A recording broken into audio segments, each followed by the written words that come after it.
How are you, Jemele? I am doing well. I thought I handled it quite dignified. You didn't agree? No? That might not be the adjective that leaps to mind. And No, Le'Veon Bell, taking a selfie of him in a video, twirling around, cackling it up like, the game wasn't won by Michigan for 59 minutes and 59 seconds. I get it. I understand. Yeah, that last minute was kind of tough. But look, I feel like, this will be a little bit. I expected to take some, I don't know, a little bit of trash talking from you this year. You have every right to talk. Let me just say that right now. Okay. Michigan's a great team. They got a great coach. Mm-hmm. Y'all are undefeated. Strong program. I mean, what else do you want me to say? Okay, let's get into this here, Jemele.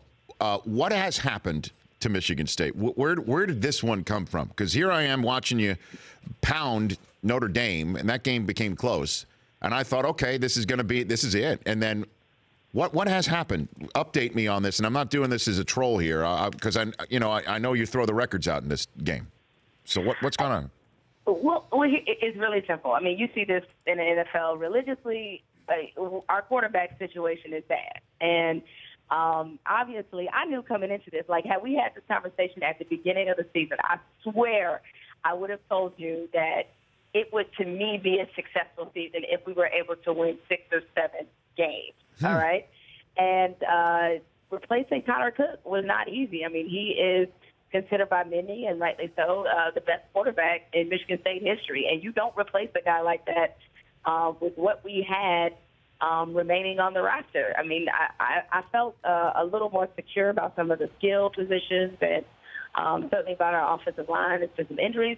I mean, I could give you reasons. They're not excuses. I know people want to think I'm making excuses. I'm just giving you reasons. And the only time that you see me actually talk trash this season when it came to Michigan State football was against Notre Dame. Because I'd seen Notre Dame, and I knew the jig was up on them. So I was just like, yeah, I don't know about that team. So I can comfortably talk trash. And as a result, Mike Golick had to eat essentially a hell burger to make that up to me. And he still has a pie coming in the face from Magic Johnson. But the bottom is kind of falling out, I think it's fair to say. They've been a sloppy team. There's no cohesiveness in the offense. So it's been a lot of different and various issues. But all that being said, as you mentioned, records go out the window. I still remember coming up the number 1 versus no one game. And so I expect Michigan State to play its best game on Saturday. Okay. All right, so what does that mean? 25-point game, 30-point game? What does that mean? What does that mean? What do we got? I tell you what, if I were the type to bet, if I were in Vegas come Saturday, I put money on Michigan State. I mean, that spread is kind of ridiculous. I'm like, 24 points? I'm not saying you guys have not earned such a humongous spread, but that's a lot for a game like this. And I don't know. I mean, I'm not going to lie up here and say that I feel good about our chances to win. I don't. But I just don't feel like we're going to sit up there and get clowned like y'all did Rutgers. I know that much. No, I don't think that's going to happen either. But I'm on the phone with Jemele Hill right here on the Rich Eisen Show, a highly respected national voice of the worldwide leader in sports, soon to be a SportsCenter anchor. So from that national perspective, Jemele, tell me, how great a job has Jim Harbaugh done for the Michigan Wolverines? You know what? I am not shocked by anything that he's been able to do. I mean, I think everybody, and you can certainly correct me if I'm wrong, I think people felt like Michigan had talent on the roster when he got there. It was just a matter of was it being coached properly or were they being put in the best position to win. So the fact that I didn't expect Michigan to stay down, I mean, it's a program that is still a huge national brand, and you pair Jim Harbaugh and his sort of free-spirited way of doing things. He's a master marketer. I have to think some of it is intentional, and I think he's an excellent troll, and I truly mean that in the kindest regard.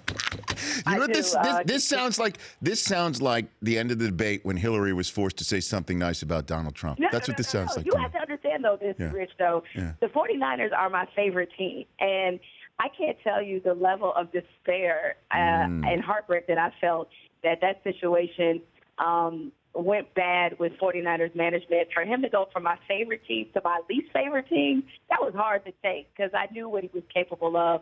And, yeah, I mean, he's an excellent coach. He's brought the toughness back. He certainly brought the identity back to Michigan that I think most of us who've been watching the program our entire lives have been used to seeing it. He's done a great job. And look, trust me, I love the fact that he came in right away trolling the SEC because, they at times need to be knocked down a peg or two. Agreed. So believe it or not, I mean, I was excited about his arrival. I mean, a lot of your, fellow Michigan fans are like, are you worried? Are you shaking? Like, no, because now it's going to mean that much more any victory that we get off you, much like it did last year. It meant more because it was a Jim Harbaugh coach team. So I enjoy him being in the Big Ten. How fired up are you to host SportsCenter? Coming at 6 o'clock. By the way, the 6 o'clock SportsCenter, I mean, when I showed up, that was Bob Lee, Robin Roberts.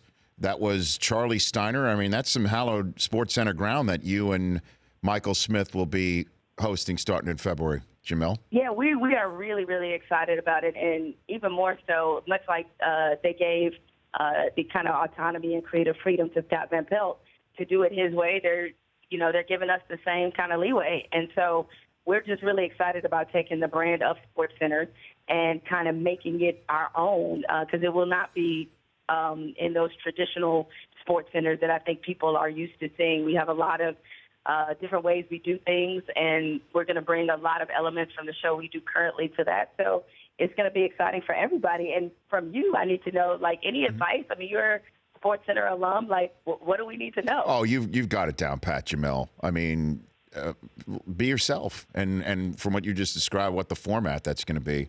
As you know, I sat next to a guy that I saw firsthand, be yourself, and it's all going to work out, And so obviously you've got that down pat. And I love the fact that they're going to give you your own template and you and Michael make it what you want. That's great. That's awesome. It will be, I think, different, for those who kind of are used to some of, the traditional SportsCenter. But, if people have taken note that, SportsCenter has been evolving and changing for a while now, and it didn't start with us because, I think because of technology and everything. Oh, no doubt. We realize that people aren't tuning in to see the score. Like, they know what happened. It's just a matter of how we put into context why it happened. Do you want to talk about Drew Sharp for a minute before I let you go here? Because I would love to, and I'm glad you brought that up. I mean, obviously his funeral was today before our show. I was able to watch some of it because it was streamed live on Freep.com. But, Drew, he is part of the reason that I got to the Free Press. I took over for him when they promoted him to columnist, took over the Michigan State beat. He's a great guy. And it didn't hit me until today when Bob Wojnarowski was talking about him. Drew was the one who introduced me to Martini. It was him. And so I have him partly to blame for probably my liver looking like God knows what. But he was a terrific columnist, a great guy, great sense of humor. And I just can't even put into words how much he'll be missed, praying for his family and all those who have been affected by his loss. It's still very shocking to even contemplate a Free Press without his face, picture, and naysaying in it. Yeah, he passed away at the age of 56. He was a guest on this show a couple of times. And also, Jemele, a Michigan Wolverine, Drew Sharp. Yes, also continuing defying, journalistic tradition. And unfortunately, Rich, it just, it just put into perspective just, everything we, obviously not only lose Drew, but losing John Saunders, Brian Burwell, Stewart.